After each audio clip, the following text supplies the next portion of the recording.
안녕하십니까? 개인 사업자라면 알아야 하는 세금 이야기에 관해서 강의를 할 황준성입니다. 저는 신한회계법인에서 공인회계사로 근무를 했었고요. 서진 세무회계사무소를 운영했었습니다. 그리고 현재는 인덕대학교 세무회계학과의 교수로 재직 중에 있습니다.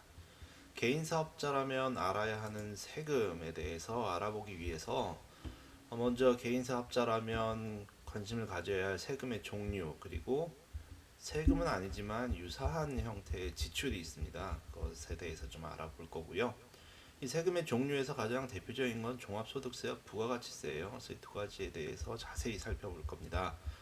그리고 최종 사회차에는 2023년에 세법 개정으로 인해서 달라지는 세법 내용을 설명을 드릴 거고요. 여러분들이 이제 세금을 공부하려고 하는 이유는 결국 세금을 줄이고 싶어 하는 이유겠죠. 그렇다면 절세를 위해서 가장 긍정적인 법의 테두리 내에서의 세금을 줄일 수 있는 방법, 즉 결국은 비용을 제대로 인정을 받고 가산세를 부담하지 않는 방법이겠죠. 그러한 내용을 4회차에 강의를 하도록 하겠습니다. 첫 번째 주제로 세금의 종류와 그와 유사한 지출에 대해서 살펴보기 위해서 먼저 사업을 개시할 때 사업자 등록에 대한 내용을 설명을 드리겠습니다. 여러분들이 사업을 시작하게 되면 그 사업장에 속하는 그 사업장의 임대차 계약서와 신분증을 가지고 세무서에 가서 사업자 등록을 하시게 되죠. 물론 이 세무서에 가서 사업자 등록을 하셔도 되고, 또는 여러분들은 인터넷에서 홈택스라고 하는 곳에서 사업자 등록을 하셔도 됩니다. 그럴 때는 인터넷에서 임대차 계약서와 신분증을 스캔한 파일을 전송함으로써 인터넷으로 홈택스에서 사업자 등록이 가능합니다.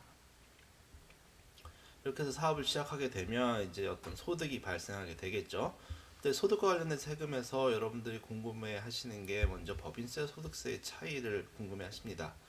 자, 어쨌든 소득이 발생을 하면 그 소득에 대한 세금을 납부하게 되는데, 사업을 운영하는 형태가 법인의 형태가 있을 수도 있고 개인의 형태가 있을 수도 있다는 것이죠. 그래서 법인의 형태로서 사업을 운영해서 소득이 발생하면 법인 소득이 발생하는 것이고요. 개인의 형태로서 사업을 운영 또는 사업이 아니라고 하더라도 근로소득이라든가 이자소득, 배당소득 등의 소득이 발생하는 것을 개인소득이라고 하죠.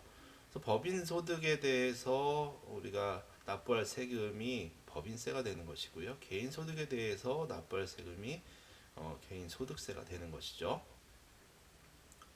개인 사업자 관련된 세금의 종류 우리가 네 가지를 살펴볼 건데요. 엄밀히 말하면 이 네 가지 중에서 세 가지는 세금이고 한 가지는 보험료 납부가 되는 것이고요. 세금 세 가지라고는 말씀드렸는데 그 중에서 사업자가 부담하는 것은 사실 두 가지고요. 또 하나는 대신 납부해주는 형태가 되겠습니다. 첫 번째로 소득세가 되는데요. 소득세라는 것은 개인의 소득을 과세 대상으로 하여 부과하는 조세를 말하고요. 우리가 세금을 공부할 때 잘 알아두어야 될 것은 과세 대상이 무엇이냐라는 점입니다. 과세 대상이 무엇이냐? 소득세는 개인의 소득을 과세 대상으로 해서 부과하는 조세라는 점 알아두셔야 되고요. 많이 들어보셨을 텐데 부가가치세가 있죠. 부가가치세라고 하는 것은 재화나 용역이 생산되거나 유통되는 모든 단계에서 창출되는 부가가치를 과세 대상으로 한다. 우리가 소득세에서 보셨던 것처럼 중요한 것은 무엇이 과세 대상이냐라는 거죠. 창출되는 부가가치를 과세 대상으로 한다는 점이 부가가치세의 특징으로서 중요하고요. 또 하나는 잘 알아두셔야 될 게 재화뿐만 아니라, 즉 물건뿐만 아니라 용역에 대해서도 부가가치세가 부과가 된다는 점 잊지 마셔야 될 항목이죠.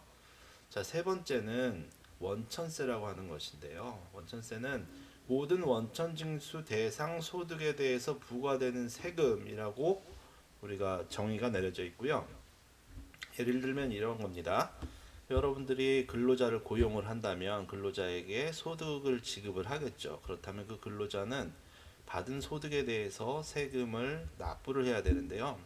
이 근로자들이 각각 개개인들이 자기의 소득 세금을 납부하기가 어려우니까 그럴 때는 지급하는 지급자가 소득을 지급하면서 납부해야 될 세금을 징수해서 대신 납부해 주는 거예요. 자, 이렇게 설명을 할 수가 있죠. 사업자가 근로자에게 소득을 지급할 때 근로자의 소득에 대해서 세금을 미리 공제하고 임금을 지불하고 그 다음에 공제된 금액을 근로자 대신 국가에 납부하는 제도, 이것이 원천세가 되겠습니다. 자, 그 다음은 4대 보험료인데요. 4대 보험료는 국민연금, 건강보험, 고용보험, 산재보험, 이렇게 네 가지를 4대 보험이라고 얘기를 하죠. 자, 시작할 때 말씀드렸던 것처럼 세금은 세 가지예요. 그렇죠? 네 번째 말씀드렸던 것은 4대 보험료입니다. 보험료가 되겠죠. 하지만 세금처럼 정기적이고 의무적으로 납부를 해야 되기 때문에 세금처럼 느껴지기 때문에 여러분들께 설명을 드린 거고요. 자, 여러분들이 부담하는 세금은 두 가지라고 말씀드렸죠. 소득세와 부가가치세고요. 자, 원천세는 여러분들이 납부는 대신 해주지만 사실 부담, 실제 이 원천세라고 하는 이 소득에 대해서 부과되는 세금은 근로자에 대해서라면 근로자, 또는 일용근로자라면 일용근로자, 프리랜서라면 그 사업자가 부담을 하는 것이고, 여러분들은 대신 국가에 납부해주는 역할을 한다라는 점이죠. 이 부분을 여러분들 잘 구별을 하셔야 될 거고요. 자, 먼저 소득세에 대해서 살펴보도록 하겠습니다. 소득세라고 하는 것은, 자, 개인의 소득을 과세 대상으로 해서 부과되는 조세라고 말씀을 드렸죠. 그래서 소득세를 크게 이렇게 세 가지로 나누어 볼 수가 있어요. 종합소득이라고 하는 형태, 퇴직소득이라고 하는 형태, 양도소득이라고 하는 형태가 되겠죠. 자, 그래서 우리가 명칭을 보면 알 수가 있을 겁니다. 퇴직소득이라고 하는 것은 퇴직금을 말씀하는 것이라고 알 수 있을 것이고요. 양도소득이라고 하는 것은 주택이나 부동산 등을 양도하고 그것을 소득세 과세 대상으로 하는 형태가 되겠죠. 이 종합소득과 퇴직소득, 양도소득은 분류 과세를 하게 됩니다. 따라서 우리가 이제 잘 알아두셔야 될 건 이 종합소득이 되는 거예요. 자, 종합소득이라고 하는 것은 말 그대로 종합소득이기 때문에 소득의 여러 가지 형태가 종합되어 있는 것입니다.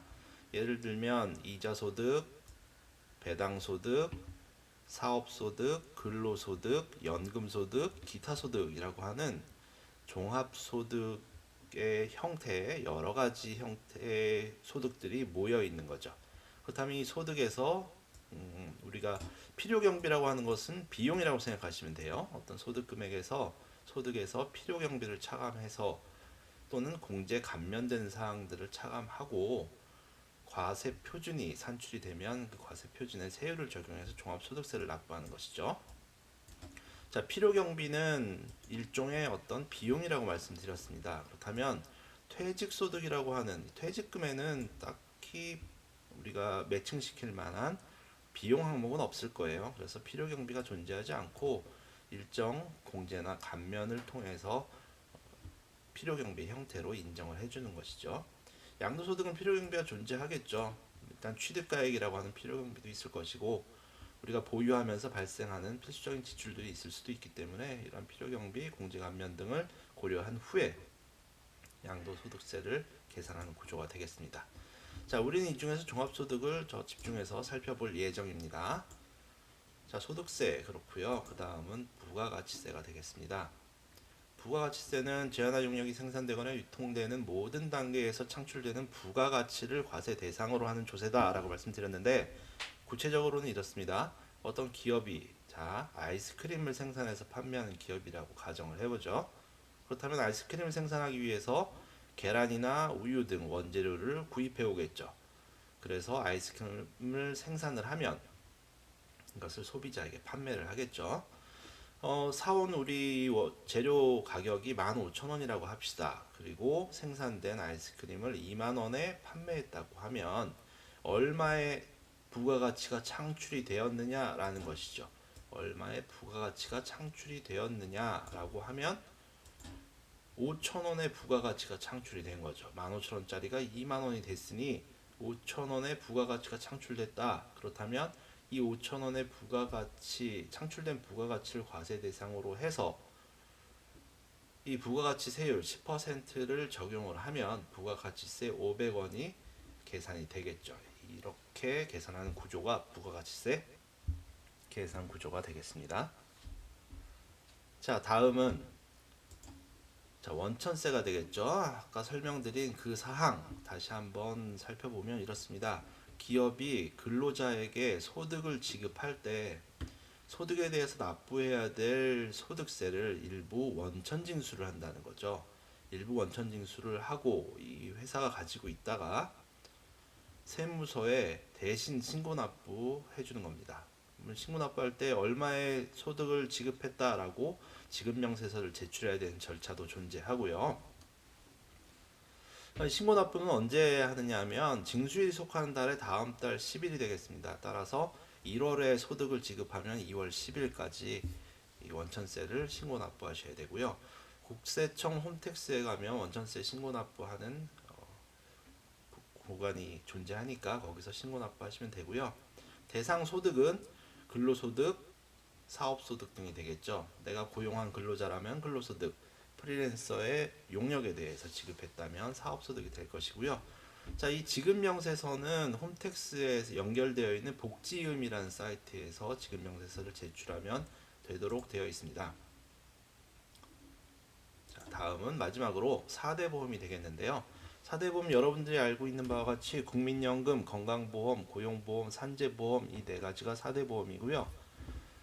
국민연금, 건강보험, 고용보험은 납부해야 될 이 연금보험료, 건강보험료, 고용보험료에 대해서 절반을 근로자가, 절반을 사업주가 부담하도록 되어 있습니다. 그래서 국민연금의 경우라면 9%가 납부되어야 한다라고 이해하시면 되고요. 그 중에 절반인 4.5%를 근로자가, 나머지 절반인 4.5%를 사업주가 납부하는 형태가 되겠죠. 건강보험도 그렇고 고용보험도 그렇고 절반씩 근로자, 사업주가 부담하는 것 보시면 알 수 있겠죠. 건강보험 중에서 장기 요양보험료는 이것과 별도입니다. 마찬가지로 고용보험에서 고용안정, 직업능력 개발 사업도 역시 여기에 나와 있는 요율과는 별도로 납부하도록 되어 있고요.